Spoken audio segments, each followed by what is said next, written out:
ಎಲ್ಲರಿಗೂ ನಮಸ್ಕಾರಗಳು. ಲಾನಾಶಾಸ್ತ್ರಿಯವರ ಧರೆಗಿಳಿದ ದಿವ್ಯ ತೇಜ ಕಾದಂಬರಿಯನ್ನು ಮುಂದುವರಿಸೋಣ. ಬ್ರಹ್ಮದತ್ತನ ಅನುಚರನಾದಂತಹ ದುರ್ಗಾ ಪ್ರಸಾದ ಗುರುಗಳ ಮಾತುಗಳನ್ನು ತುಂಬ ಆಸ್ಥೆಯಿಂದ ಆಲಿಸ್ತಾ ಇರ್ತಾನೆ. ಇದನ್ನೆಲ್ಲ ಗಮನಿಸಿ ದುರ್ಗಾ ಪ್ರಸಾದನನ್ನು ಕೇಳ್ತಾನೆ ಬ್ರಹ್ಮದತ್ತ. ನಿಂಗೆ ಅರ್ಥ ಆಯ್ತಾ ಅಂದಾಗ, ಇಲ್ಲ ನನಗೇನು ಅರ್ಥ ಆಗಲ್ಲ, ಆದರೆ ಗುರುಗಳ ಮಾತುಗಳು ತಾಯಿಯ ಜೋಗುಳದ ಹಾಗೆ ಹಿತವಾಗಿರುತ್ತೆ ಅಂತ ಹೇಳ್ತಾನೆ. ಇದನ್ನೆಲ್ಲ ಕೇಳಿ ಬ್ರಹ್ಮದತ್ತನಿಗೆ ಅನಿಸುತ್ತೆ, ಸಾಮಾನ್ಯ ಜನರಿಗೂ ಕೂಡ ವೇದಾಂತದ ಪಾಠ ಆಗೋದು ಬೇಡವಾ, ಅವ್ರಿಗೋಸ್ಕರ ಏನಾದರೂ ನೀವು ಮಾಡಬೇಕು ಅಂತ ಕೇಳಿದಾಗ ಗುರುಗಳು ಭಗವದ್ಗೀತೆಯ ಬಗ್ಗೆ ಹೇಳ್ತಾರೆ. ಯಾವುದನ್ನು ಅರಿದೇ ಇದ್ದರೂ ಕೂಡ ನಿಷ್ಕಾಮವಾಗಿ ಕರ್ಮ ಮಾಡೋದು ಮತ್ತು ಫಲತ್ಯಾಗದಿಂದ ಕರ್ಮವನ್ನು ಮಾಡೋದು, ಚಿತ್ತವನ್ನು ನಿಗ್ರಹಿಸೋದು, ಇವುಗಳಿಂದ ಕೂಡ ಜ್ಞಾನವನ್ನು ಪಡಿಬಹುದು ಅಂತ ಹೇಳ್ತಾರೆ. ಹಾಗೆಯೇ ಭಗವದ್ಗೀತೆಯ ಭಾಷ್ಯವನ್ನು ಕೂಡ ಬರೀತಾರೆ. ಒಂದು ದಿನ ಒಬ್ಬ ಯೋಗಿಗಳು ಇವರ ದರ್ಶನಕ್ಕೆ ಅಂತ ಬರ್ತಾರೆ. ಕತೆ ಅಲ್ಲಿಗೆ ನಿಂತಿದ್ದು, ಮುಂದಕ್ಕೆ ಹೋಗೋಣ. ಅಪರೂಪವಾಗಿ ಬಂದಂತಹ ವೃದ್ಧ ಯೋಗಿಯನ್ನು ಕಂಡು ಶಂಕರರಿಂದ ಹಿಡಿದು ಎಲ್ಲರೂ ಗೌರವ ಭಾವವನ್ನು ತಾಳ್ತಾರೆ. ಸದಾಶಿವ ಪರಮೇಶ್ವರರು ಸುಖೋಷ್ಣವಾದ ನೀರನ್ನು ತಂದು ಅವರ ಪಾದಗಳನ್ನು ತೊಳಿತಾರೆ, ಶುಭ್ರ ವಸ್ತ್ರದಿಂದ ಒರೆಸ್ತಾರೆ, ಆಚಮನಕ್ಕೆ ಜಲವನ್ನು ಕೊಡ್ತಾರೆ, ಹಣ್ಣುಗಳನ್ನು ಜೇನುತುಪ್ಪವನ್ನು ಒಪ್ಪಿಸ್ತಾರೆ. ಈ ಪ್ರೀತಿಯ ಆಧಾರದ ಉಪಚಾರದಿಂದ ಆ ವೃದ್ಧ ಯೋಗಿಗಳು ಸುಪ್ರೀತರಾಗಿ ಶ್ರೇಯೋಸ್ತು ಅಂತ ಹರಿಸ್ತಾರೆ. ಆಚಾರ್ಯರು ಕೇಳ್ತಾರೆ, ಯೋಗಿ ವರ್ಯರೇ, ನಿಮ್ಮ ಆಗಮನ ನಮಗೆಲ್ಲ ತುಂಬ ಸಂತೋಷವನ್ನು ಉಂಟು ಮಾಡಿತು. ನನ್ನಿಂದ ತಮಗೆ ಆಗಬೇಕಾದ ಸೇವೆ ಏನು ಅಂತ ತಿಳಿಸ್ಬೇಕು ಅಂತ ಕೇಳ್ತಾರೆ. ಆಗ ಬಂದಂತಹ ವೃದ್ಧರು ಹೇಳ್ತಾರೆ, ಬಾಲಯತಿಯೇ, ಈ ದಿನ ಬದ್ರಿನಾಥನ ದರ್ಶನಕ್ಕೆ ಹೋಗಿದ್ದಾಗ ತಾವು ಇಲ್ಲಿರೋದು, ತಮ್ಮ ಗ್ರಂಥ ರಚನೆಯ ವಿಚಾರ ಇವು ತಿಳಿದ್ವು. ನಾನು ಬಹಳ ವರ್ಷಗಳ ಹಿಂದೆ ಇಲ್ಲೇನೆ ಇದೇ ಗುಹೆಯಲ್ಲೇ ಬಹುಕಾಲ ಇದ್ದೆ. ಆಗಾಗ ಈಗ ಕೂಡ ಇಲ್ಲಿಗೆ ಬರೋದುಂಟು. ಹೆಚ್ಚಾಗಿ ಹಿಮಾಲಯ ಪರ್ವತದಲ್ಲೇ ತಿರುಗಾಡ್ತೀನಿ ನಾನು. ನೀವು ಬ್ರಹ್ಮಸೂತ್ರ ಭಾಷ್ಯ ರಚನೆ ಮಾಡಿದ್ದೀರಾ ಅಂತ ತಿಳಿದು ಅದನ್ನು ಕೇಳೋ ಅಪೇಕ್ಷೆಯಿಂದ ಇಲ್ಲಿಗೆ ಬಂದಿದ್ದೀನಿ ಅಂತ ಹೇಳ್ತಾರೆ. ಆಗ ಬಾಲಗುರುಗಳು ಹೇಳ್ತಾರೆ, ತಮ್ಮಂತಹ ವಯೋವೃದ್ಧರು ಜ್ಞಾನವೃದ್ಧರು ನನ್ನ ಗ್ರಂಥವನ್ನು ಓದಿ ಅದರ ಲೋಪದೋಷಗಳನ್ನು ತಿಳಿಸೋದ್ರಿಂದ ನನಗೆ ತುಂಬ ಉಪಕಾರ ಮಾಡಿದ ಹಾಗೆ ಆಗತ್ತೆ. ಈಗ ನಾನು ಸಾಯಂ ಸ್ನಾನ ಅನುಷ್ಠಾನಗಳನ್ನು ಮುಗಿಸಿ ಬರ್ತೀನಿ, ಆನಂತರ ಕೂತ್ಕೊಳ್ಳೋಣ ಅಂತ ಹೇಳ್ತಾರೆ. ಯೋಗಿಗಳು ತಥಾಸ್ತು ಅಂತ ಹೇಳ್ತಾರೆ. ಆ ರಾತ್ರಿಯಿಂದಲೇ ಸೂತ್ರ ಭಾಷ್ಯವನ್ನು ಕುರಿತಂತಹ ಪ್ರಶ್ನೋತ್ತರ ಪ್ರಾರಂಭ ಆಗುತ್ತೆ. ಯೋಗಿಯು ಬ್ರಹ್ಮಸೂತ್ರಗಳ 3ನೇ ಅಧ್ಯಾಯದ ಮೊದಲ ಸೂತ್ರವನ್ನು, ತದನಂತರ ಪ್ರತಿಹರ್ತೌರೊಂಹತಿ ಸಂಪರಿಷ್ಟಕ್ತ್ಯ ಪ್ರಶ್ನಂ ನಿರೂಪಣಾಭ್ಯಾಮ್ ಅನ್ನೋದನ್ನು ಕೈಗೆತ್ಕೊಂಡು ಚರ್ಚೆಯನ್ನು ಆರಂಭಿಸ್ತಾರೆ. ಆಚಾರ್ಯರು ಅದಕ್ಕೆ ತಮ್ಮ ಭಾಷ್ಯವನ್ನು ವಿವರಿಸ್ತಾರೆ. ಯೋಗಿಗೆ ಬಹಳ ಸಂತೋಷವಾಗುತ್ತೆ. ಮೊದಲನೇ ಸೂತ್ರ ಅಥಾತೋ ಬ್ರಹ್ಮ ಜಿಜ್ಞಾಸೋದಿಂದ ಚರ್ಚೆ ಪ್ರಾರಂಭಿಸ್ತಾರೆ. ಈ ವಾಕ್ಯಾರ್ಥ ಸಭೆ ಕೂಡ ಎಡಬಿಡದೆ 15 ದಿನದ ಕಾಲ ಮುಂದುವರಿಯುತ್ತೆ. ದಿನದಿಂದ ದಿನಕ್ಕೆ ಚರ್ಚೆ ಬಿಸಿ ಏರ್ತಾ ಸಭಾಸದರ ಸಂಖ್ಯೆ ಕೂಡ ಏರ್ತಾ ಹೋಗುತ್ತೆ. 15ನೇ ದಿನ ಯೋಗಿ ತನ್ನ ಸಂತೋಷ ಹರ್ಷವನ್ನು ಬಚ್ಚಿಟ್ಟುಕೊಳ್ಳಲಾರದೆ, ಅಯ್ಯ ಬಾಲಗುರುವೆ, ಈ 15 ದಿನಗಳ ಪ್ರೌಢಚರ್ಚಾ ಪರಿಷತ್ತು ನನ್ನ ಪಾಲಿಗೆ ರಸದೌತಣವೇ ಆಗಿದೆ. ವೇದಾಂತಗಳನ್ನು ಕುರಿತು ಪ್ರಚಲಿತವಾಗಿರುವಂತಹ ವಿವಿಧ ದೃಷ್ಟಿಕೋನದಲ್ಲಿರುವ ತತ್ವದ ಸ್ಪಷ್ಟವಾದ ಅರ್ಥವನ್ನು ತೋರಿಸಿದ್ದೀಯಾ. ನಮ್ಮ ಗುರುಗಳಾದಂತಹ, ನಮ್ಮ ತೀರ್ಥರೂಪರಾದಂತಹ ಶ್ರೀ ಪರಾಶರ ಮಹರ್ಷಿಗಳು ನನಗೆ ಉಪದೇಶಿಸಿದ್ದ ಅದ್ವೈತ ತತ್ವವನ್ನು ನೀನು ಬಹಳ ಚೆನ್ನಾಗಿ ಸ್ಥಾಪಿಸಿದ್ದೀಯಾ. ನೀನು ಸರ್ವ ವಿಜಯಿ ಆಗು. ಭಾರತ ವರ್ಷವನ್ನೆಲ್ಲ ಸಂಚಾರ ಮಾಡಿ ವೈದಿಕ ಧರ್ಮ ದುಂದುಬಿಯನ್ನು ಮೊಳಗಿಸಿ ಅದ್ವೈತ ತತ್ವವನ್ನು 4 ದೆಸೆಯಲ್ಲೂ ಪ್ರಚಾರ ಮಾಡು. ನಿನ್ನನ್ನು ಮೊದಲ ಸಲ ಕಂಡಾಗಲೇ ನನಗೆ ನನ್ನ ಚಿರಂಜೀವಿಯಾದ ಶುಕನನ್ನು ಕಂಡ ಹಾಗಾಯಿತು ಅಂತ ಹೇಳ್ತಾನೆ. ಆ ವೃದ್ಧ ಯೋಗಿಗಳು ಎದ್ದು ಬಂದು ಬಾಲಗುರುವನ್ನು ಬಾಚಿ ತಬ್ಬಿಕೊಂಡು ಶಿರವನ್ನು ಆಘ್ರಾಣಿಸ್ತಾರೆ. 15 ದಿನಗಳಿಂದಲೂ ತಾನು ಯಾರು ಅಂತ ತಿಳಿಸದೆ ಬಾಲಗುರುವನ್ನು ನಾನಾ ವಿಧವಾಗಿ ಪ್ರಶ್ನಿಸಿ ಕೆರಳುವಂತಹ ಪ್ರಶ್ನೆಗಳಿಂದ ಅವರನ್ನು ಎದುರಿಸ್ತಾ, ಈ ದಿನ ತಮ್ಮ ಪರಿಚಯವನ್ನು ಪರೋಕ್ಷವಾಗಿ ಹೇಳಿಕೊಂಡಂತಹ ಮಹರ್ಷಿ ಪರಾಶರರ ಪುತ್ರರು, ಶುಕಯೋಗಿಯ ತಂದೆ ಅಂತ ಶ್ರೀ ವ್ಯಾಸರು ಮಹರ್ಷಿಗಳಿಗೆ ಶ್ರೀ ಶಂಕರಾಚಾರ್ಯರು ಎದ್ದು ಅಭಿವಾದನೆ ಮಾಡ್ತಾರೆ. ಶಂಕರರ ಶಿಷ್ಯರು, ಬ್ರಹ್ಮಗುಪ್ತರು ಮತ್ತು ಸಭಾಸದರು ಎಲ್ಲರೂ ಎದ್ದು ಬಂದು ನಮಸ್ಕಾರ ಮಾಡ್ತಾರೆ. ಆವತ್ತಿನ ದಿನ ರಾತ್ರಿ ಬಹಳ ಕಾಲ ಭರತಖಂಡದ ಅಂದಿನ ಆಧ್ಯಾತ್ಮಿಕ, ಸಾಂಸ್ಕೃತಿಕ, ಸಾಮಾಜಿಕ ಪರಿಸ್ಥಿತಿಯನ್ನು ಕುರಿತು ಶ್ರೀ ವ್ಯಾಸರು, ಶ್ರೀ ಶಂಕರರು ಚರ್ಚಿಸ್ತಾರೆ. ಶಂಕರರಿಗೆ ತಮ್ಮ ಗುರು ಗೋವಿಂದ ಭಗವತ್ಪಾದರು ನೇಮಿಸಿದ್ದಂತಹ ಕಾರ್ಯವನ್ನು ಪೂರ್ಣಗೊಳಿಸಿದ್ರಿಂದ ತೃಪ್ತಿ, ಸಮಾಧಾನಗಳು ಉಂಟಾಗಿರುತ್ತೆ.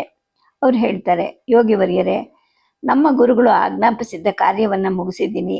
ಈಗ ಹಿಮಾಲಯ ಪರ್ವತದಲ್ಲಿ ನೆಲೆಸಿ ಬಿಡಬೇಕು ಅನ್ನೋ ಪ್ರಬಲ ಇಚ್ಛೆ ಉಂಟಾಗಿದೆ ಅಂತ ಹೇಳ್ತಾರೆ. ಆಗ ವ್ಯಾಸರು ಹೇಳ್ತಾರೆ, ಶಂಕರ, ನಿನ್ನ ಕಾರ್ಯ ಇನ್ನೂ ಪೂರ್ಣ ಆಗಿಲ್ಲ, ಈಗಿನ್ನೂ ಪ್ರಾರಂಭ ಆಗಿದೆ. ನೀನು ಮಾಡಬೇಕಾದ ಕೆಲಸ ಇನ್ನು ತುಂಬ ಇದೆ. ನೀನು ಧರ್ಮಸ್ಥಾಪನೆ ಮತ್ತು ಧರ್ಮ ಪ್ರಚಾರಕ್ಕೆ ಅಂತಲೇ ಬಂದಿರೋನು. ಅದಾದ ನಂತರವೇ ನೀನು ಹಿಮಾಲಯ ಪರ್ವತದತ್ತ ಬಂದು ಆತ್ಮಾರಾಮನಾಗಿ ಇರಬಹುದು.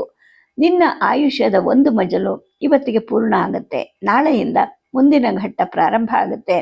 ಅದಕ್ಕೆ ಸಿದ್ಧನಾಗು ಅಂತ ನುಡಿತಾರೆ.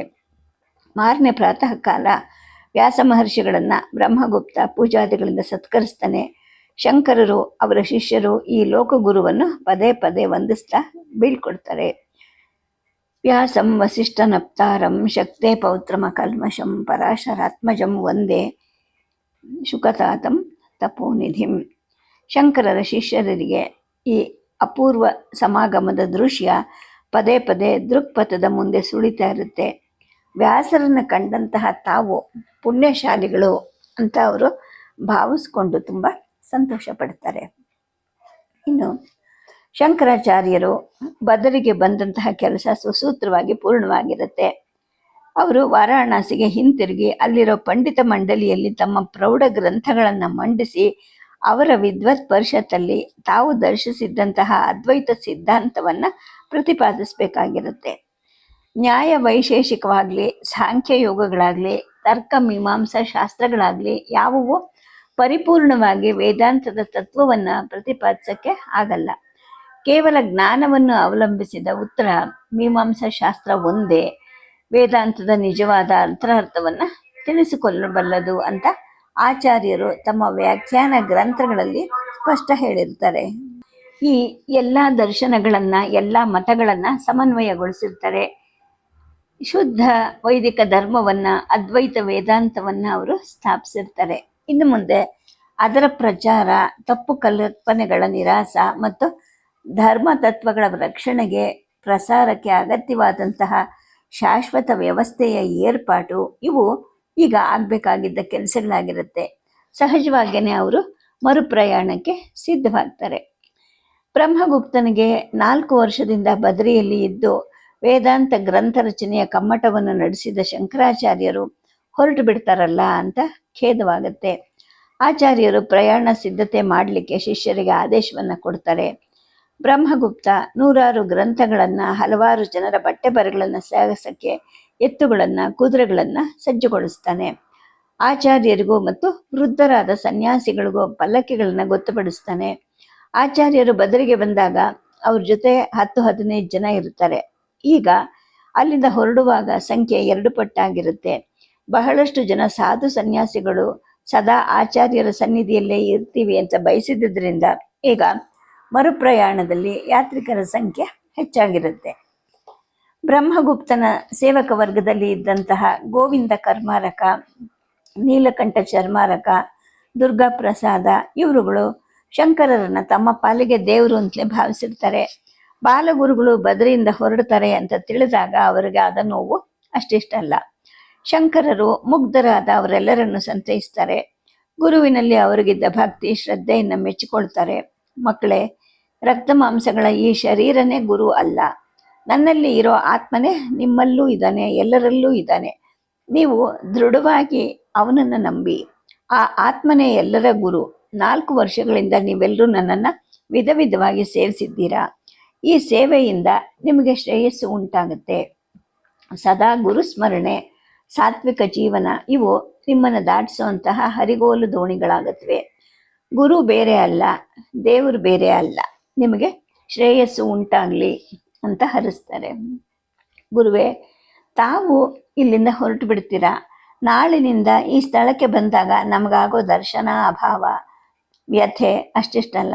ತಾವು ಎಲ್ಲರಿಗೂ ಗುರುಗಳಾಗಿದ್ದೀರಾ. ನಮ್ಮ ಹಾಗೇನೆ ಈ ಪುಣ್ಯ ಭೂಮಿಯ ಎಲ್ಲರಿಗೂ ತಮ್ಮ ದರ್ಶನ ಭಾಗ್ಯ, ಉಪದೇಶ ಭಾಗ್ಯ ದೊರಕಬೇಕು. ಗುರುಗಳೇ, ನಾವು ಪ್ರಾರ್ಥನೆ ಮಾಡೋದಿಷ್ಟೇ, ಸದಾಕಾಲ ನಾವು ಸಚ್ಚಿಂತನೆಯನ್ನೇ ಮಾಡ್ತಾ ಇರೋ ಹಾಗೆ ನಮ್ಮನ್ನು ಆಶೀರ್ವಾದ ಮಾಡಿ, ನಮಗೆ ಸದಾ ತಮ್ಮ ಸ್ಮರಣೆ ಆಗ್ತಾ ಇರೋ ಹಾಗೆ ಏನನ್ನಾದರೂ ಅನುಗ್ರಹಿಸಿ ಅಂತ ನೀಲಕಂಠ ಚರ್ಮಾರಕ ಕೇಳ್ತಾನೆ. ಆಗ ಬಾಲಗುರುವು ಗೋವಿಂದ ಮತ್ತು ನೀಲಕಂಠರಿಗೆ ತಾರಕ ಮಂತ್ರವನ್ನು ಉಪದೇಶ ಮಾಡ್ತಾರೆ. ದುರ್ಗಾ ಪ್ರಸಾದನಿಗೆ ಶಿವನಾಮವನ್ನು ಉಪದೇಶ ಮಾಡ್ತಾರೆ. ನೀಲಕಂಠ ತನ್ನ ನಿತ್ಯ ಪೂಜೆಗಾಗಿ ಗುರುಪಾದಕಗಳನ್ನು ಬೇಡಿ ಪಡ್ಕೊಳ್ತಾನೆ. ಆಚಾರ್ಯರು ಗೋವಿಂದನಿಗೆ ರುದ್ರಾಕ್ಷಿ ಮಾಲೆಯನ್ನು ಕೊಡ್ತಾರೆ. ದುರ್ಗಾ ಪ್ರಸಾದನಿಗೆ ತಾವು ಹೊದ್ದಿದ್ದಂತಹ ಕಾವಿಯ ಶೇಷವಸ್ತ್ರವನ್ನು ಕೊಟ್ಟು, ಇನ್ನು ನೀನು ರಾಜಸೇವೆಯನ್ನು ಬಿಟ್ಟು ಹಿಮಾಲಯಕ್ಕೆ ಹೋಗಿ ತಪಸ್ಸನ್ನು ಆಚರಿಸು ಅಂತ ನುಡಿತಾರೆ. ಬದರೀಶನ ಅರ್ಚಕನಾದಂತಹ ನಾರಾಯಣನನ್ನ ಆಚಾರ್ಯರು ವಿಶೇಷವಾಗಿ ಆಶೀರ್ವದಿಸ್ತಾರೆ. ನಾರಾಯಣ, ಖಿನ್ನನಾಗಬೇಡ, ಇಡೀ ರಾಷ್ಟ್ರವೇ ನಮ್ಮ ಮನೆಯಾಗಿದೆ. ಇಲ್ಲಿರೋರ ಜೊತೆ ಹೊಂದಿಕೊಂಡು ಇವರ ಕಷ್ಟ ಸುಖಗಳಲ್ಲಿ ಪಾಲ್ಕೊಂಡು ಶ್ರೀದೇವರ ಪೂಜೆಯನ್ನು ಭಕ್ತಿ ಶ್ರದ್ಧೆಯಿಂದ ಮಾಡ್ತಾ ಇರೋ, ನಿನಗೆ ಮಂಗಳವಾಗುತ್ತೆ ಅಂತ ಹೇಳ್ತಾರೆ. ಹಾಗೆ ಬ್ರಹ್ಮಗುಪ್ತನಿಗೆ ಹೇಳ್ತಾರೆ, ದೊರೆಗೆ, ನನ್ನ ಈ ಪ್ರಿಯ ಶಿಷ್ಯನನ್ನ ಇನ್ನು ಮೇಲಿಂದ ನಿನ್ನ ಆಶ್ರಯದಲ್ಲಿ ಬಿಟ್ಟಿರ್ತೀನಿ.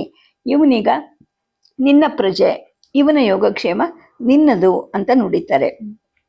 ಆಚಾರ್ಯರು ಹೊರಡೋ ದಿನ ಬಂದಾಗ ಬದರಿಯಲ್ಲಿ ಕೋಲಾಹಲವೇ ಆಗಿಬಿಡುತ್ತೆ. ಬ್ರಹ್ಮಗುಪ್ತ ಗುರುವಿಗಾಗಿ ಸ್ವರ್ಣ ಪಾದುಕೆಗಳನ್ನು ಮಾಡಿ ತಂದು ಅದು ಸಮರ್ಪಿಸ್ತಾನೆ. ಆಚಾರ್ಯರಿಗೆ ಅದನ್ನು ಧರಿಸೋ ಅಪೇಕ್ಷೆ ಉಂಟಾಗೋದಿಲ್ಲ, ಅದನ್ನು ಸ್ವೀಕರಿಸೋಕ್ಕೆ ಅವರು ಒಪ್ಪೋದಿಲ್ಲ. ರಾಜ, ನಾವು ಹೇಳಿ ಕೇಳಿ ಸನ್ಯಾಸಿಗಳು, ನಮಗೆ ಯಾಕೆ ಈ ಥರದ ಚಿನ್ನ ರನ್ನದ ವಸ್ತುಗಳು ಅಂತ ಹೇಳ್ತಾರೆ. ಆಗ ದೊರೆ ಬ್ರಹ್ಮಗುಪ್ತ ತಲೆ ಬಾಗ್ತಾನೆ. ತಾವು ನನ್ನಂತಹ ನೂರಾರು ಜನ ರಾಜರುಗಳಿಗೆ ಗುರುಗಳು, ತಾವು ನಮ್ಮ ಆಸೆ ಆಕಾಂಕ್ಷೆಗಳನ್ನು ಕೇಳಿ ಪೂರೈಸಬೇಕಲ್ವಾ? ತಾವು ಸನ್ಯಾಸಿಗಳು ನಿಜ, ತಾವು ಸದಾ ಅಕಿಂಚನರೇ ಆಗಿದ್ದೀರಾ, ಆದರೆ ನಮ್ಮ ಸಂತೋಷಕ್ಕಾಗಿ ತಾವು ಈ ಪಾದುಕೆಗಳನ್ನು ಧರಿಸಬೇಕು ಅಂತ ದೀನನಾಗಿ ಕೇಳ್ಕೊಳ್ತಾನೆ. ಆಚಾರ್ಯರು ಅವನ ಇಚ್ಛೆಗೆ ಒಪ್ಪಬೇಕಾಗಿ ಬರುತ್ತೆ. ಆಚಾರ್ಯರಿಗೆ ಈ ಸೀಮೆಯ ಜನರೆಲ್ಲ ತಂದಿದ್ದ ಉಡುಗೊರೆಗಳನ್ನು ಕಂಡು ವಿಸ್ಮಯ ಆಗುತ್ತೆ. ಅವುಗಳನ್ನೆಲ್ಲ ಸ್ಪರ್ಶಿಸ್ತಾರೆ. ಅವರವರಿಗೇನೆ ಪ್ರಸಾದ ರೂಪವಾಗಿ ಹಿಂತಿರುಗಿ ಕೊಟ್ಟು ಆಶೀರ್ವಾದ ಮಾಡ್ತಾರೆ. ಧರ್ಮ ಮಾರ್ಗವನ್ನು, ಸತ್ಯವಚನವನ್ನು ಎಲ್ಲರೂ ಪಾಲಿಸಬೇಕು ಅಂತ ಅವ್ರಿಗೆಲ್ಲ ಬೋಧನೆ ಮಾಡ್ತಾರೆ. ಬ್ರಹ್ಮಗುಪ್ತ ಗುರುಗಳಿಗೆ ಹಸ್ತಲಾಘವವನ್ನು ಕೊಟ್ಟು ಶ್ರೀ ಗುರುಗಳನ್ನು ಪಲ್ಲಕ್ಕಿಯಲ್ಲಿ ಕುಳ್ಳಿರಿಸ್ತಾನೆ. ಶಂಖ, ಜಾಗಟೆ, ಬೇರೆ ನಿನಾದ ಆಗತ್ತೆ. ಬ್ರಾಹ್ಮಣ ವರ್ಗ ವೇದಘೋಷ ಮಾಡ್ತಾ ಇರುತ್ತೆ. ಸ್ವತಃ ಬ್ರಹ್ಮಗುಪ್ತ ಮತ್ತು ಆತನ ಮಕ್ಕಳು, ಅಧಿಕಾರ ವರ್ಗದವರು ಪಾಲಕಿಯನ್ನು ಭುಜಗಳ ಮೇಲೆ ಧರಿಸ್ತಾರೆ. ಹರ ಹರ ಮಹಾದೇವ, ಜಯಗುರು ಶಂಕರ ಅನ್ನೋ ಘೋಷಣೆಗಳು ಆಗ ಮುಗಿಲು ಮುಟ್ಟುತ್ತವೆ.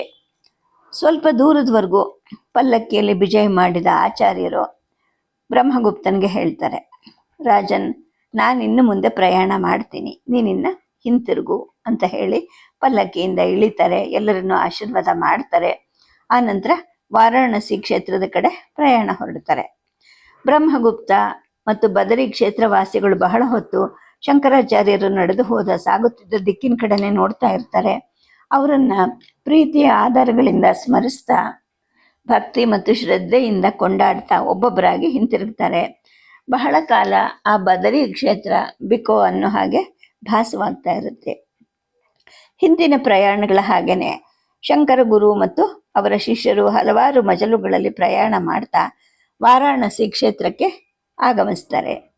ಶ್ರೀ ಗುರುಗಳು ಬದರಿಯಿಂದ ವಾರಾಣಸಿ ಕ್ಷೇತ್ರಕ್ಕೆ ವಿಜಯ ಮಾಡ್ತಿರೋ ವರ್ತಮಾನವನ್ನು ಬ್ರಹ್ಮಗುಪ್ತ ತನ್ನ ಚಾರರ ಮುಖಾಂತರ ಆ ಹಾದಿಯಲ್ಲಿ ಇದ್ದ ತನ್ನ ಮಿತ್ರರಾಜರಿಗೆ ಹೇಳಿರ್ತಾನೆ. ದಾರಿ ಉದ್ದಕ್ಕೂ ಶ್ರೀ ಶಂಕರರಿಗೆ ಭಕ್ತಿಪೂರ್ವಕವಾದ ಸ್ವಾಗತ ಸಿಕ್ಕತ್ತೆ. ಬಹಳ ಸ್ಥಳಗಳಲ್ಲಿ ಆಚಾರ್ಯರ ಪ್ರಯಾಣಕ್ಕಾಗಿ ರಜತ ಮತ್ತು ಸ್ವರ್ಣ ಪಲ್ಲಕ್ಕಿ ಮೇನೆಗಳನ್ನು ರಾಜರು ಒಪ್ಪಿಸಿರ್ತಾರೆ. ಆಚಾರ್ಯರು ತಾವು ವಾರಾಣಸಿಯನ್ನು ಸೇರಿ ಅಲ್ಲಿಂದ ದಕ್ಷಿಣಾಭಿಮುಖವಾಗಿ ಹೊರಟು ಓಂಕಾರನಾಥನನ್ನು ಮುಟ್ಟಿ ಅಲ್ಲಿ ಸಮೀಪದಲ್ಲೇ ಇದ್ದಂತಹ ತಮ್ಮ ಗುರುಗಳಾದಂತಹ ಗೋವಿಂದ ಭಗವತ್ಪಾದರ ದರ್ಶನ ಮಾಡೋವರೆಗೂ ಯಾವುದೇ ವಾಹನವನ್ನು ಉಪಯೋಗಿಸೋಕ್ಕೆ ಒಪ್ಪೋದಿಲ್ಲ. ಆದರೆ ತಮ್ಮ ಅನುಚರರು ಮತ್ತು ವೃದ್ಧರಾದ ಕೆಲವು ಯತಿಗಳು ತಮ್ಮ ಜೊತೆ ವಾಹನಗಳಲ್ಲಿ ಕುಳಿತು ಬರಬಹುದು ಅಂತ ಸೂಚಿಸ್ತಾರೆ. ಹಲವಾರು ಎತ್ತುಗಳು ಮತ್ತು ಕುದುರೆಗಳ ಮೇಲೆ ಯಾತ್ರಿಕರ ವಸ್ತ್ರಾದಿಗಳು, ಗ್ರಂಥಗಳ ಕಂತೆಗಳು, ಗಂಟು ಮೂಟೆಗಳು ಸಾಗಿಸಲ್ಪಡ್ತಾ ಇರುತ್ತವೆ. ಧರ್ಮಧ್ವಜಧಾರಿಯಾದ ನಂದಿರಾಜ ಸದಾ ಮುಂದೆ ಚಲಿಸ್ತಾ ಇರ್ತಾನೆ. ಶ್ರೀ ಶಂಕರರು ವಾರಾಣಸಿಯನ್ನು ಸೇರುವಾಗ ಸ್ವತಃ ಕಾಶಿ ಮಹಾರಾಜನಾದಂತಹ ಈಶ್ವರಿ ಕೃಷ್ಣಸಿಂಹನೇ ಅವರನ್ನ ಪುರದ್ವಾರದಲ್ಲಿ ಆದರದಿಂದ ಎದುರುಗೊಂಡು ಸ್ವಾಗತಿಸ್ತಾನೆ. ಕಾಶಿಯ ವಿದ್ವಾಂಸರ ಅನೇಕರು ಸ್ವಾಗತ ಸಮಾರಂಭದಲ್ಲಿ ಪಾಲ್ಗೊಳ್ತಾರೆ. ಆಚಾರ್ಯರಿಗೆ ಪಾದಾಭಿವಂದನ ಮಾಡಿದ ರಾಜನು ಅವರನ್ನ ಅವರ ಅಪೇಕ್ಷೆಯಂತೆಯೇ ಹಿಂದೆ ಉಳ್ಕೊಂಡಿದ್ದಂತಹ ಶ್ರೀ ಶಂಕರೇಶ್ವರ ದೇವಾಲಯಕ್ಕೆ ಕರೆತಂದು ಇಳಿಸ್ತಾನೆ. ಅವರ ಅನುಚರರಿಗೆಲ್ಲ ವಿಶಾಲವಾದ ಧರ್ಮಶಾಲೆಯಲ್ಲಿ ಇಳಿದುಕೊಳ್ಳೋಕೆ ವ್ಯವಸ್ಥೆಯನ್ನು ಕೂಡ ಮಾಡಿರ್ತಾನೆ. ಕಾಶಿಗೆ ಆಗಮಿಸಿದ 1-2 ದಿನಗಳ ಕಾಲ ಪ್ರಯಾಣದ ಆಯಾಸ ಪರಿಹಾರ ಆಗ್ಲಿಕ್ಕೋಸ್ಕರ ತಮ್ಮ ಅನುಯಾಯಿಗಳಿಗೆ ಆಚಾರ್ಯರು ಪೂರ್ಣ ಅವಕಾಶವನ್ನು ಕೊಟ್ಟಿರ್ತಾರೆ. ಆಚಾರ್ಯರ ಮೊದಲ ಪೀಠಿಕಾರೂಪವಾದ ಪ್ರವಚನ ರಾಜನ ಅರಮನೆಯಲ್ಲಿಯೇ ಪ್ರಾರಂಭ ಆಗುತ್ತೆ. ಕಾಶಿಯ ಮಹಾಪಂಡಿತರು 10 ಶಾಸ್ತ್ರಗಳ ವಿದ್ವಾಂಸರು ಅಲ್ಲಿ ಉಪಸ್ಥಿತರಾಗಿರ್ತಾರೆ. ಶ್ರೀ ಶಂಕರಾಚಾರ್ಯರ ವಾಣಿಯನ್ನು ಎಚ್ಚರದಿಂದಲೇ ಆಲಿಸ್ತಾರೆ. ಶ್ರೀ ಗುರುಗಳು ಗಂಗಾ ಪ್ರವಾಹದ ಹಾಗೆ ತಮ್ಮ ವಿಚಾರಶ್ರೀಯನ್ನ ಪ್ರಸನ್ನ ಗಂಭೀರವಾದ ಶೈಲಿಯಲ್ಲಿ ನಿರೂಪಿಸ್ತಾರೆ. ಅದ್ವೈತ ತತ್ವ, ವೇದಾಂತಗಳ ತಿರುಳು ಇತ್ಯಾದಿಗಳನ್ನ ಸ್ಪಷ್ಟವಾಗಿ ವಿದ್ವಜ್ಜನ ಸಮೂಹದಲ್ಲಿ ಮಂಡಿಸ್ತಾರೆ. ಭೂತ, ಭವಿಷ್ಯತ್, ವರ್ತಮಾನ ಕಾಲಗಳಲ್ಲಿ ಜಾಗೃತ್, ಸ್ವಪ್ನ, ಸುಷುಪ್ತಿ ಮುಂತಾದ ಅಬಾಧಿತ ಸ್ವರೂಪಗಳಲ್ಲಿ ಇರುವಂತಹದ್ದು ಸತ್ಯ ಅನ್ನಿಸ್ಕೊಳ್ಳುತ್ತೆ. ಅಂತಹ ಸತ್ಯ ಅನ್ನೋದು ಬ್ರಹ್ಮ ಅನ್ನೋದು ಒಂದೇ ಅನ್ನೋದನ್ನ ಅದ್ವೈತ ತತ್ವ ಪ್ರತಿಪಾದಿಸುತ್ತೆ. ಬ್ರಹ್ಮ ದೇಶಕಾಲ ಪರಿಮಿತಿ ಇಲ್ಲದ್ದು, ಅಂದರೆ ಅನಾದಿ ಮತ್ತು ಅನಂತವೂ ಆಗಿದೆ. ಬ್ರಹ್ಮ ಅನ್ನೋದು ಅನಂತ ಸ್ವರೂಪವುಳ್ಳದ್ದು, ಅದು ಒಂದೇ ಆಗಿದ್ದು ಎರಡನೇದು ಇಲ್ಲದೆ ಇರೋದು. ಏಕಮೇವ ದ್ವಿತೀಯಂ ಬ್ರಹ್ಮ ಅಂದರೆ ಅದು ಮಂಗಳಕರವೂ ಶಾಂತವೂ ಎರಡಿಲ್ಲದ್ದು ಆಗಿದೆ. ಶಿವಂ ಶಾಂತಂ ಅದ್ವೈತಂ ಅಂದರೆ ಒಂದೇ ಅನುಭವ ಸಾರವುಳ್ಳದ್ದಾಗಿದೆ. ಏಕಾತ್ಮ ಪ್ರತ್ಯಯ ಸಾರಂ, ಈ ಬ್ರಹ್ಮ ಸಚ್ಚಿತಾನಂದವಾಗಿದೆ.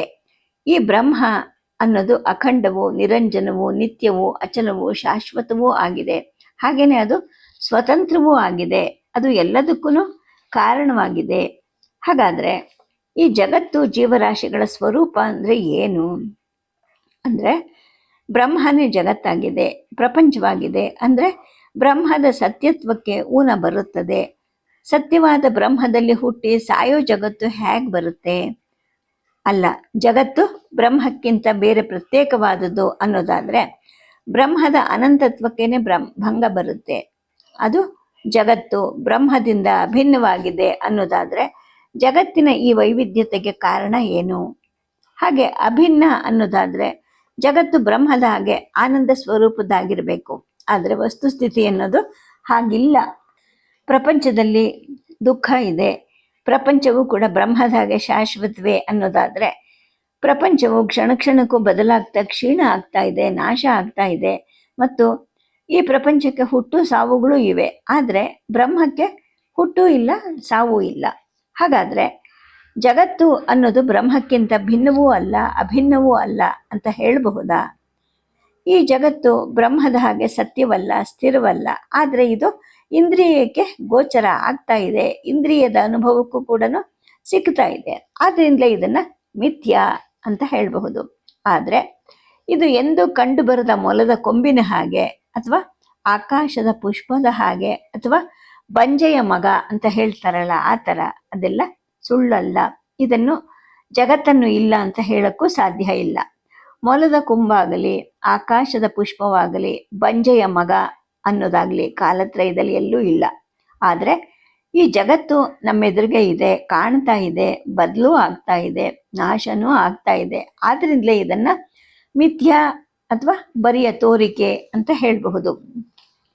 ಮಬ್ಬುಗತ್ತಲಲ್ಲಿ ನಡೀತಿರೋ ಒಬ್ಬ ದಾರಿ ಹೋಕನಿಗೆ ಮಾರ್ಗದ ಮಧ್ಯೆ ಬಿದ್ದಿರೋ ಹಗ್ಗ ಹಾವು ಅಂತ ಅನ್ಸುತ್ತೆ. ಅಲ್ಲಿ ವಾಸ್ತವವಾಗಿ ಹಗ್ಗ ಇರುತ್ತೆ ವಿನ ಹಾವು ಅನ್ನೋದಲ್ಲ. ಆದರೆ ಮಬ್ಬುಗತ್ತಲಲ್ಲಿ ನಡೆಯೋವನಿಗೆ ಕಾಣಿಸ್ತಾ ಇರೋದು ಹಗ್ಗ ಹಾವಾಗುತ್ತೆ. ಇದೇನೆ ಮಿಥ್ಯಾ ಅನ್ನೋದು. ಅಂದರೆ ಕಣ್ಣಿಗೆ ಯಾವುದೋ ವಸ್ತು ಕಾಣ್ತಾ ಇದೆ, ಆದರೆ ಅದು ಸಹಜ ಸ್ವರೂಪದಿಂದ ಕಾಣುತ್ತಿಲ್ಲ, ಅದು ಹಾವಿನ ರೂಪವಾಗಿ ಕಾಣಿಸ್ತಿದೆ. ಅದನ್ನು ದೀಪದ ಜೊತೆಗೆ ನೋಡಿದಾಗ ಅಥವಾ ಬೇರೊಬ್ಬರು ಬಂದು ಅದು ಹಾವಲ್ಲ ಹಗ್ಗ ಅಂತ ಸ್ಪಷ್ಟ ಮಾಡಿದಾಗ ದಿಟದ ಅರಿವು ಬರುತ್ತೆ, ಅದು ಹಾವಲ್ಲ ಹಗ್ಗ ಅನ್ನೋದು ಕೂಡ ದೃಢವಾಗತ್ತೆ. ವಾಸ್ತವವಾಗಿ ಅಲ್ಲಿರೋದು ಹಗ್ಗನೇ, ಆದರೆ ಮಬ್ಬುಗತ್ತಲಿಂದ ಅಥವಾ ಆ ಪ್ರಯಾಣಿಕನ ಕಣ್ಣಿನ ದೋಷದಿಂದ ಹಾವಾಗಿ ಕಂಡಿರಬಹುದಲ್ವಾ? ಹಾಗೇನೆ ಹಾವಾಗಿ ಕಂಡಾಗ್ಲೂ ಕೂಡ ದಿಟವಾಗಿ ಅಲ್ಲಿದ್ದ ಹಗ್ಗವೇ ವಿನ ಹಾವಲ್ಲ. ಈ ಬದಲಾವಣೆ ಉಂಟಾಗಿದ್ದು ಮೊದಲು ಹಾವಾಗಿ ಕಂಡದ್ದು ಪಾಂತನಲ್ಲೇ ವಿನ ಹಗ್ಗದಲ್ಲಿ ಅಲ್ಲ. ಅದು ಮೊದಲು ಹಗ್ಗವಾಗೇ ಇತ್ತು, ಅನಂತರವೂ ಹಗ್ಗವಾಗೇ ಇತ್ತು. ಪಾಂತನ ಅಜ್ಞಾನವೇ ಮೊದಲು ಹಾವಾಗಿ ಕಾಣಲಿಕ್ಕೆ ಕಾರಣ ಆಯಿತು. ಇದನ್ನೇ ಮಿಥ್ಯಾ ಅಂತ ಹೇಳೋದು. ಹಾಗೆ ಕೂಡ ಈ ಜಗತ್ತು ಕೂಡ ಮಿಥ್ಯವೇ ಆಗಿದೆ. ಈ ಜಗತ್ತಿನ ಹಾಗೆ ಕಾಣಿಸ್ತಿರೋದು ವಾಸ್ತವವಾಗಿ ಬ್ರಹ್ಮ. ಆತ್ಮೈವೇದಂ ಸರ್ವಂ ಅಂದರೆ ಇದೆಲ್ಲವೂ ಆತ್ಮವೇನೆ. ಇಂದ್ರಿಯ ಗೋಚರವಾಗ್ತಾ ಈ ಮುಂದೆ ಕಾಣ್ತಾ ಇರೋದು ಎಲ್ಲವೂ ಕೂಡ ಬ್ರಹ್ಮನೇ. ಬ್ರಹ್ಮೈವೇದಂ ಅಮೃತಂ ಪುರಸ್ತಾದ್. ಈಗಿರೋ ಇವೆಲ್ಲವೂ ಜಗತ್ತೆಲ್ಲವೂ ಪೂರ್ವದಲ್ಲಿ ಇದ್ದದ್ದು, ಮುಂದೆ ಉತ್ಪತ್ತಿ ಆಗೋದು ಎಲ್ಲರೂ ಕೂಡ ಪುರುಷನೇ. ಪುರುಷಲ್ ವೇದಗಂ ಸರ್ವಂ ಯದ್ಭೂತಂ ಯಚ್ಚ ಭವ್ಯಂ. ಇದೆಲ್ಲ ಅಂದರೆ ಈ ಜಗತ್ತೆಲ್ಲ ಬ್ರಹ್ಮವೇನೆ. ಆತ್ಮನು ಬ್ರಹ್ಮನೇ. ಅಯಮಾತ್ಮ ಬ್ರಹ್ಮ ಸರ್ವಮೇತದ್ ಬ್ರಹ್ಮ. ಅಂದರೆ ಬ್ರಹ್ಮ ಜ್ಞಾನವಾದ ಬಳಿಕ ಅದು ಸ್ಪಷ್ಟವಾಗುತ್ತೆ.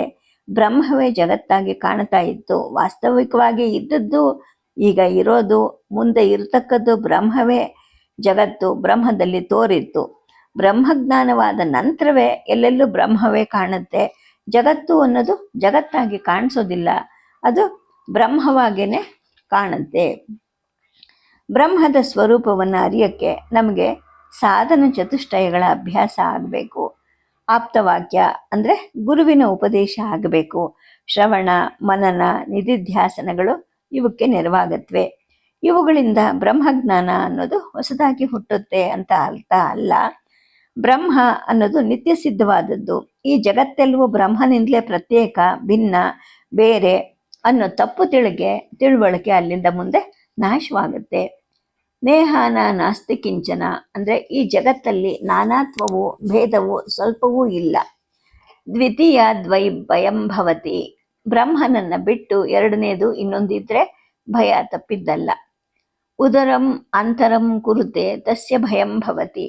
ಅಂದರೆ ಸ್ವಲ್ಪ ಭೇದವನ್ನು ಮಾಡಿದ್ರೂ ಸಹ ಅಲ್ಲಿ ಭಯ ಅನ್ನೋದು ಇರುತ್ತೆ, ಉಳ್ಕೊಳ್ಳುತ್ತೆ. ಯತ್ರ ಅನ್ಯತ್ ಪಶ್ಯತಿ ಅನೃತ್ ಶೃಣೋತಿ ಅನ್ಯದ್ವಿಜಾನೀತಿ ತದಲ್ಪಂ ಯದಲ್ಪಂ ತನ್ಯತ್ರಂ. ಯಾವ ಅವಸ್ಥೆಯಲ್ಲಿ ಬೇರೊಂದನ್ನು ಕಾಣ್ತಾನೋ ಅಥವಾ ಬೇರೊಂದನ್ನು ಕೇಳ್ತಾನೋ, ಬೇರೊಂದನ್ನು ಅರಿತಾನೋ ಅದು ಅಲ್ಪವಾದದ್ದು. ಯಾವುದು ಅಲ್ಪವೋ ಅದು ನಾಶವಾಗಬೇಕು.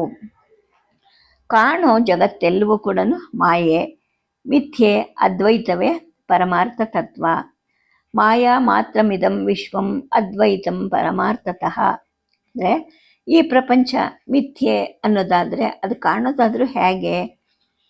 ಪ್ರತ್ಯಕ್ಷವಾಗಿ ಚಕ್ಷುರಾದಿ ಇಂದ್ರಿಯ ಗೋಚರ ಆಗ್ತಿರೋ ಈ ಜಗತ್ತನ್ನು ಅಲ್ಲಗಳೆಯೋದಾದರೂ ಹೇಗೆ? ಅದು ಜಗತ್ತಾಗಿ ತೋರೋಕ್ಕೆ ಕಾರಣ ಏನು ಅಂದರೆ, ನೋಡುವಾತನ ನೇತ್ರ ದೋಷದಿಂದಾಗಿ ವಸ್ತು ಬೇರೆಯಾಗಿ ಕಾಣಬಹುದು. ಕಾಮಾಲೆ ಬಂದಾತನ ಕಣ್ಣಿಗೆ ಬಿಳಿಯ ಶಂಖ ಕೂಡ ಹಳದಿ ಬಣ್ಣವಾಗಿ ಕಾಣುತ್ತೆ. ಶಂಖ ಬೆಳ್ಳಗಿರೋದು ವಾಸ್ತವ ಸಂಗತಿ, ಆದರೆ ನೋಡುವವನ ನೇತ್ರ ದೋಷದಿಂದ ಅದು ಅರಿಶಿಣದ ಬಣ್ಣವಾಗಿ ಕಾಣುತ್ತೆ. ಹಾಗೇನೆ ವಾಸ್ತವವಾಗಿ ಸಚ್ಚಿದಾನಂದ ಸ್ವರೂಪವಾದ ಬ್ರಹ್ಮ ಎಲ್ಲೆಲ್ಲಿ ಇರ್ತಾನಾದ್ರೂ ನೋಡೋ ಆತನ ಅಜ್ಞಾನದಿಂದಾಗಿ ಬ್ರಹ್ಮವೇ ಜಗತ್ತಾಗಿ ನಾಮರೂಪಾತ್ಮಕವಾಗಿ ತೋರುತ್ತೆ. ಸಚ್ಚಿದಾನಂದವು ಬ್ರಹ್ಮಸ್ವರೂಪ, ನಾಮರೂಪವು ಜಗತ್ರೂಪವಾದದ್ದು. ಅದು ಬದಲಾಗುವಂಥದ್ದು ಮತ್ತು ನಾಶ ಆಗುವಂಥದ್ದು. ವಾಚಾರಂಭಣಂ ವಿಕಾರೋ ನಾಮಧೇಯಂ ವೃತ್ತಿಕ್ವಗ ಇತ್ಯೇವ ಸತ್ಯಂ. ಅಂದರೆ ಮಣ್ಣಿನ ಪರಿಣಾಮಗಳಿಂದಾಗಿ ಗಡಿಗೆ, ಮಡಿಕೆ, ಕುಡಿಕೆ ಇವೆಲ್ಲವೂ ಮಾತುಗಳಷ್ಟೇ, ಹೆಸರುಗಳು ಅಷ್ಟೇ. ಮಣ್ಣು ಅನ್ನೋದು ಮಾತ್ರನೇ ಅದೊಂದೇ ಸತ್ಯವಾದದ್ದು. ಉಳಿದವು ಆ ಮಣ್ಣಿಂದಾದಂತಹ ವಿಕಾರಗಳು. ಏಕಂ ಸತ್ ವಿಪ್ರ ಬಹುಧಾ ವದಂತಿ. ಅಂದರೆ ಇರೋದು ಒಂದೇ ಒಂದು ಸದ್ವಸ್ತು.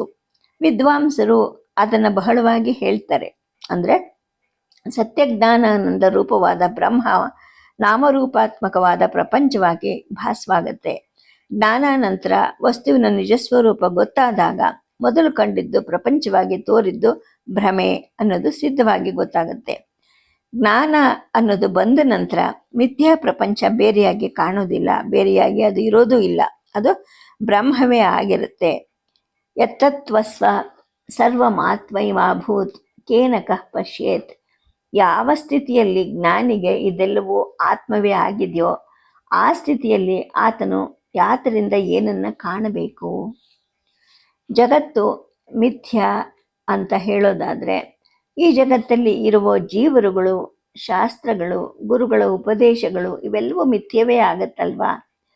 ಈ ಮಿಥ್ಯ ಸಾಧನೆಗಳಿಂದ ಮಿಥ್ಯಾ ಜೀವರು ಸತ್ಯವಾದ ಬ್ರಹ್ಮವನ್ನು ಅರಿಯೋಕ್ಕೆ ಹೇಗೆ ಸಾಧ್ಯ? ಜೀವಕ್ಕೆ ಜೀವತ್ವ ಅಥವಾ ಸಂಸಾರ, ನಾನು ಕರ್ತೃ ನಾನು ಭೋಕ್ತೃ ಎಂಬಿತ್ಯಾದಿ ಮಿಥ್ಯವು ವಿನ ಜೀವನ ಅನ್ನೋದೇ ಮಿಥ್ಯ ಏನಲ್ಲ. ಶಂಖಕ್ಕೆ ಅಧ್ಯಾರೋಪವಾದ ಹಳದಿ ಬಣ್ಣ ಅನ್ನೋದು ಮಿಥ್ಯ, ಬದಲು ಶಂಖನೇ ಮಿಥ್ಯ ಅಲ್ಲ.